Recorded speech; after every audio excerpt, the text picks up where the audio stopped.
Ang gabi mga bay, manihapon ta. Happy Friday day sa tanan. Karong gabi una, special ni atong panihapon. Mag-DIY samgyup sa bahay ta. Ug kung unsang okasyon, wala ragod, nagsabot rami ni Queenie nga mag-special dinner diri sa balay. Wala lang minang lakaw kay para makasave sa time o para save pud sa budget. Mostly sa inyo makita ani nga video kay preparation sa. Since magsamgyup raman ta, ato na sa last part ang luto ug ang kaon.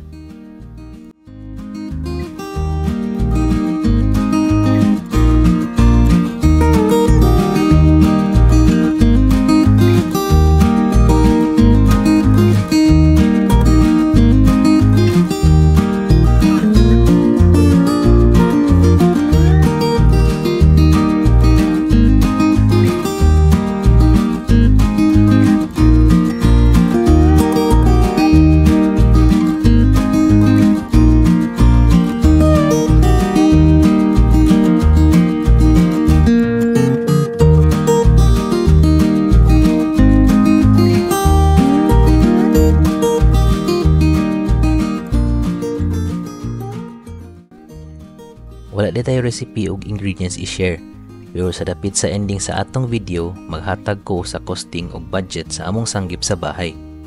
Pero pinakauna dapat namo atong Korean grill ug butane stove, kay di na to ma-achieve ang sanggip sa LAN vibes kung wala ni sila. Naidaghan sa Shopee ug Lazada mga bay. Wala lang ko'y links below kay wala pa mo ko'y sponsors. Hehe, basta order lang mo online. Kiprepare na nako ang atong karne o mga frozen foods para sa atong samgyup.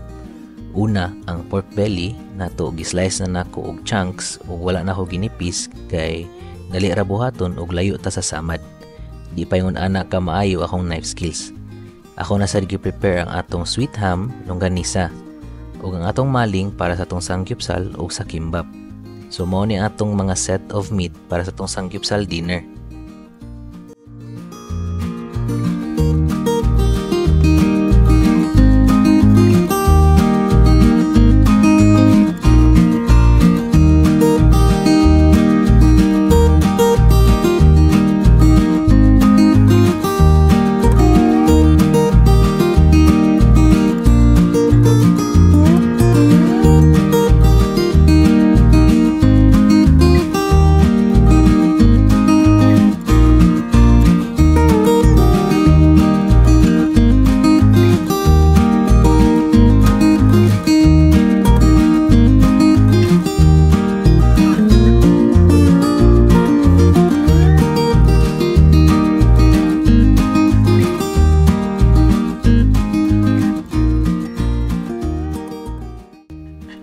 Karon inyong makita nga si Queenie ang nagprepare sa kimbap. Siya jud ang pinakamaayo mo kuskus ug slice sa pipino, sa carrots ug sa omelette. Maayo sad ni siya mo takos og rice, mubutang og sesame oil ug morol sa nori para kimbap. Are ko na in love niya. While nagprepare mi ni Queenie, chika sa ta mga bay. Ang atong chika karon kay ang when, how, and why nga nagkaila mi ni Queenie when mi nagka-developan ug naabot jud mi sa kasalan.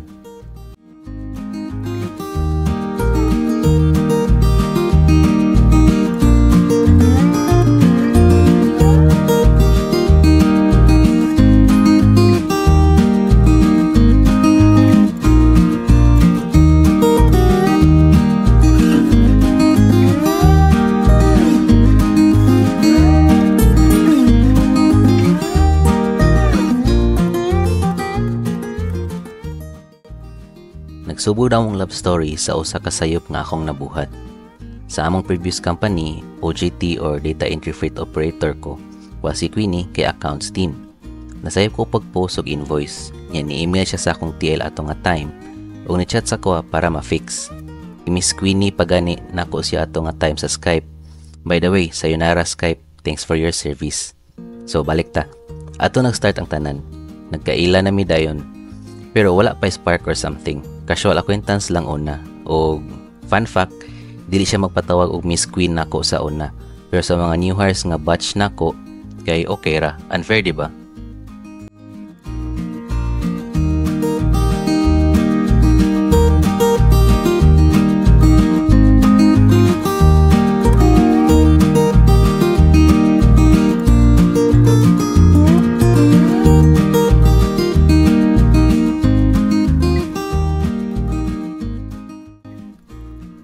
giwa ni Queenie di ay sa video ganina kay ang pipino o carrots para sa atong kimbap nga usa sa atong side para sa sanggip sa bahay experience.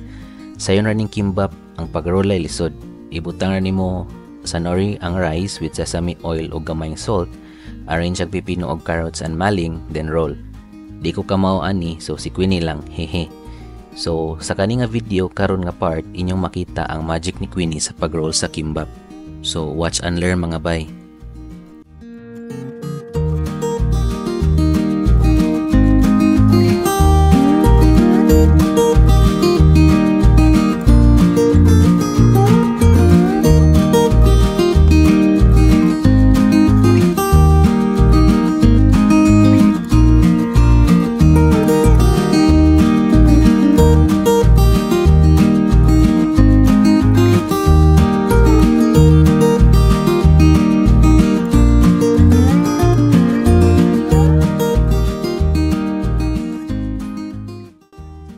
Nag-start mi og kasuod ni Queenie pagkaibaw na mo nga semi og sakyan nga jeep pagpauli 03A.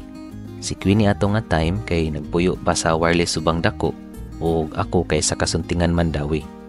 Ato nag-start nga magsabay nami og pagpauli, maghinuwatay para magdungan og pagpauli ug usahay magsabay og tambay sa office and dinner with office mates.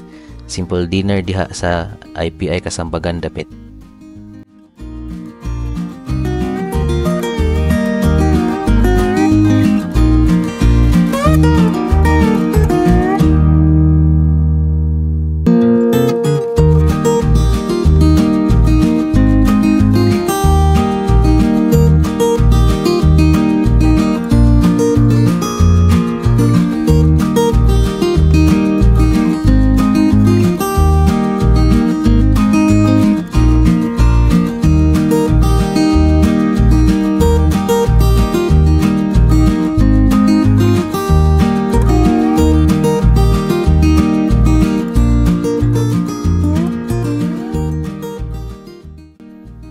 While na-amaze ta sa pag-roll ni Queenie sa kimbap, continue ta sa story.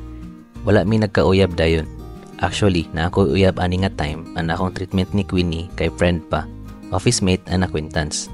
Suddenly, along the way, something happened. So to cut the story short, nagkabuwag mi sa akong ex. Di na ako elaborate basta nagkabuwag mi. So kato nga time si Queenie akong na-share about ani. Ug ato nga time wala pa may feeling sa usag-usa. So nadugay na mo nga pagkuyog-kuyog, gisungog-sungog mi sa office. I mean usual man na, di ba? Hehe. Of course, gidinay pa na mo una kay tinuod man nga wala pa jud mi feeling para sa usag-usa. So ang among gibuhat gisabayan na mo ilang trip. So ang among gibuhat ato nga time sa profile sa Skype, gi-change na mo ang among profile. So Q ang akong gi-profile ug ang iyang gi-profile kay P. Ana ilang reaction kay na-shock ug nahibong. Kay paspas gud kuno mi. Pero wala ra gud to, sabay-sabay ra to sa ilang trip. So we thought,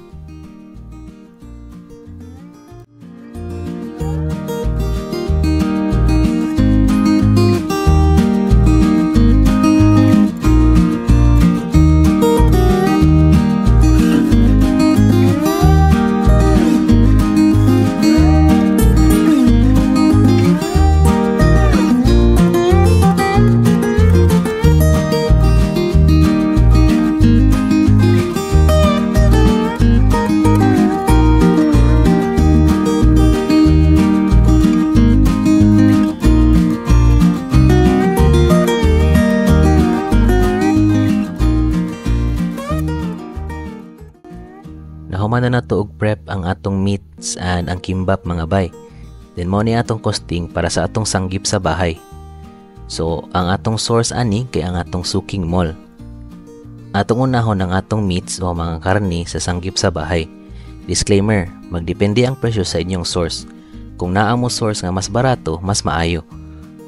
So mo ni siya, ang atong pork belly 137 pesos for 391 grams. Maling 1 can which is 119 pesos, sweet ham 79 per pack, and longganisa 97 per pack. Next natong i-costing kay ang atong kimbap. Again, ang atong source kay ang atong suking mall. Kung naa mo yung source gihapon nga mas makabarato mo, go lang. So ang atong kimbap mo ni siya ang atong ingredients. So seaweed wrap or nori, 137 per pack. Cucumber, 20 pesos. Carrots, 15 pesos. Ug egg, 9 pesos for omelette.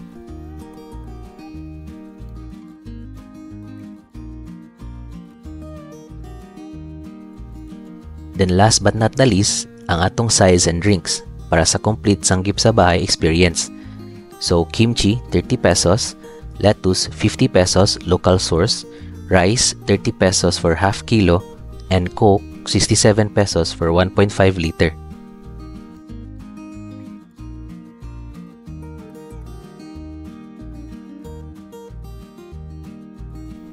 Ang atong sanggip sa bahay total costing mga bay kay 790 pesos. That is for 2 persons. So for meats, 432 pesos ang total. Kimbap, 181 pesos. And for drinks, 177 pesos. Dako na siya og difference kay less gasto sa pliti, no service charge ug lingaw pa sa pag-prepare. Manding na sad ninyo with family and loved ones for a Friday night.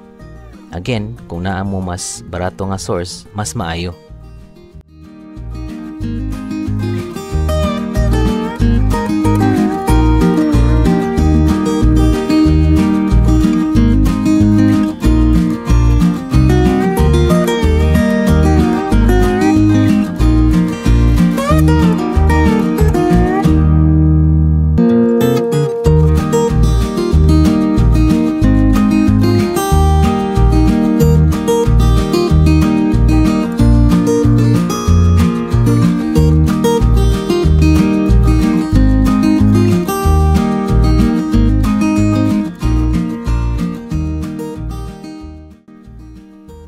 Muna itong finished product mga bay. Manahapon sa mi.